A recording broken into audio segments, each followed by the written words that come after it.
Cuando la escuela cerró, un podcast de las TIC como herramienta de innovación educativa.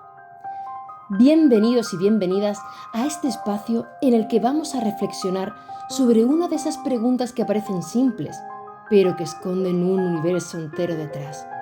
¿Para qué sirve la escuela? Una pregunta que curiosamente solo nos atrevimos a mirar de frente cuando las escuelas cerraron durante la pandemia.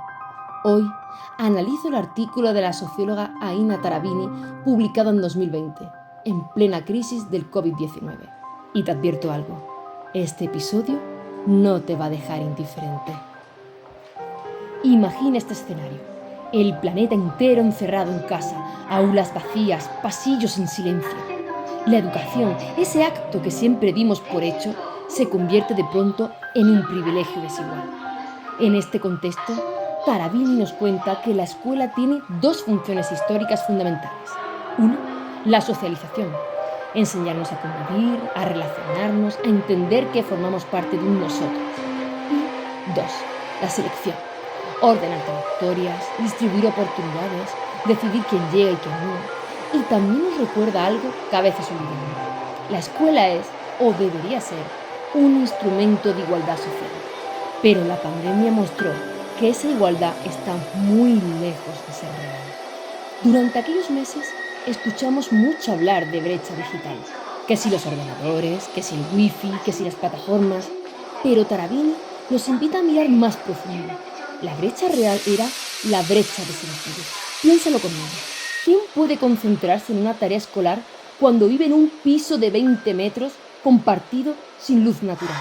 ¿Quién puede aprender cuando tiene un miedo al futuro, cuando hay inestabilidad laboral en casa, cuando la ansiedad ocupa el mismo espacio que la mesa del comedor?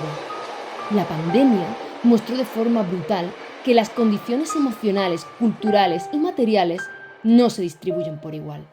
Y aquí viene algo que me impactó especialmente del artículo. Delegar la responsabilidad educativa a las familias agudiza las desigualdades, porque no todas tienen los mismos recursos ni estrategias para acompañar el aprendizaje. Esa frase, te confieso, se me quedó grabada.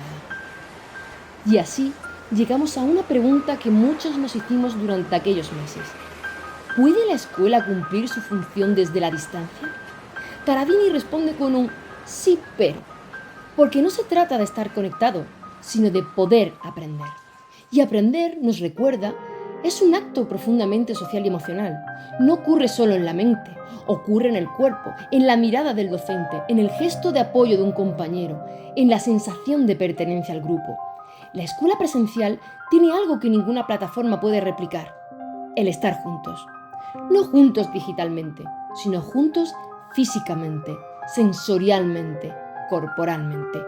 Y si alguna vez dudamos de la importancia de ese contacto, bastó cerrar las escuelas para darnos cuenta de su valor. Otro tema fundamental del artículo es el rol del docente. Tarabini, apoyándose en autores como Freire, Hargreaves o Young, afirma que la figura docente es más que transmisora de contenidos, es acompañante, referente, sostén emocional.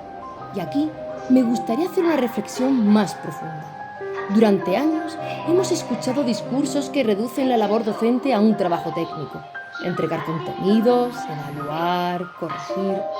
Pero la pandemia demostró que enseñar es también, y quizás sobre todo, un acto emocional. Los docentes no solo enseñaban, sino que sostenían a estudiantes angustiados, aislados, desmotivados. Intentaban mantener viva la sensación de grupo, de continuidad, de proyecto compartido. La escuela se convirtió, más que nunca, en una comunidad de cuidado. Y esto nos conduce a una conclusión potente. Una escuela que enseña sin cuidar, no enseña. Otro punto clave del artículo es la reflexión sobre el conocimiento. Tarabini toma ideas de Michael Jung para recordarnos que no todo conocimiento es igual. La escuela debe transmitir conocimiento poderoso, aquel que permite comprender el mundo más allá de lo inmediato, el que abre puertas, que emancipa, que transforma. Y para ello es imprescindible contextualizar. ¿Este contenido tiene sentido para este alumno? ¿En este contexto, en esta vida concreta? Cuando no contextualizamos, cuando presentamos el currículum como una lista neutra, Los estudiantes sienten, como dice la autora, que la escuela no es para ellos, y eso, en términos sociológicos, es devastador. Si trasladamos la reflexión de Tarabini al presente, al 2025, el debate toma nuevas dimensiones. Hoy, la educación se mueve entre la inteligencia artificial, las herramientas colaborativas en la nube, el aprendizaje híbrido y la hiperconectividad. Pero también entre la ansiedad, la incertidumbre laboral, la saturación de información y la precarización del tiempo. Entonces, ¿qué lugar ocupa la escuela? Creo que aquí está el mayor desafío. La escuela debe ser el espacio donde lo digital se integra sin deshumanizar, donde la IA no sustituye al docente, sino que amplifica sus posibilidades, donde la nube no reemplaza a la comunidad, sino que la conecta. Y sobre todo, la escuela debe seguir siendo el lugar donde aprendemos a pensar críticamente en un mundo que nos invita a dejar de hacerlo. La pandemia nos dejó una lección. Podemos cerrar edificios, pero no podemos cerrar la necesidad humana de aprender juntos. La escuela no es solo un servicio, ni una institución administrativa, ni un lugar donde se memorizan conceptos. Es un espacio simbólico donde se amplían horizontes, se generan vínculos, se reparan desigualdades y se imagina el futuro.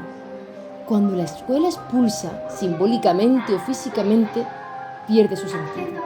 Pero cuando acompaña, cuando cuida, cuando conecta, transforma vidas. Gracias por escuchar este recorrido por el sentido profundo de la escuela. Ojalá estas reflexiones nos ayuden a imaginar una educación más humana, más justa y más consciente.